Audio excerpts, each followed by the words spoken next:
Welcome to our channel. Today we how to authorize merchant controls in American Express app, beginner guide step by step clearly. Open the American Express app on your mobile device. Log into your account using your username and password. Once logged in, navigate to the Account Services section. Locate and tap on Merchant Controls. You will see the option to manage your merchant controls. Read through the details provided about merchant controls to understand their functionalities. Tap on the Authorize Merchant button to begin the authorization process. You may be prompted to verify your identity. Follow the on-screen instructions to complete the verification. Once verified, select the merchant you wish to authorize. Review the terms and conditions for authorizing that merchant.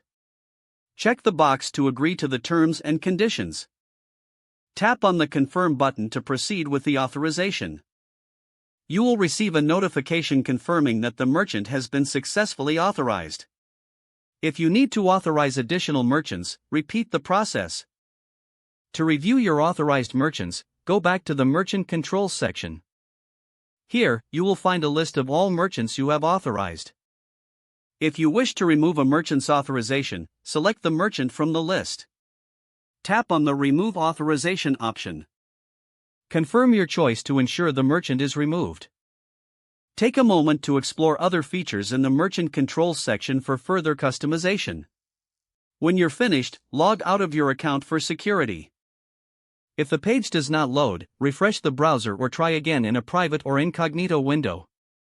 Make sure you are using the correct email address, then retype it carefully to avoid small typos. If your password is not accepted, use the reset option and create a new strong password you can remember. Check your spam folder for verification or security emails, then complete any requested confirmation steps. Enable two-factor authentication if available to improve account security and reduce unauthorized access risk. After signing in, review your profile details so your contact information and settings are accurate and current. If you see an error message, note it down and try again after restarting your device and internet connection. Don't forget to like this video and subscribe to our channel for more step-by-step tech guides.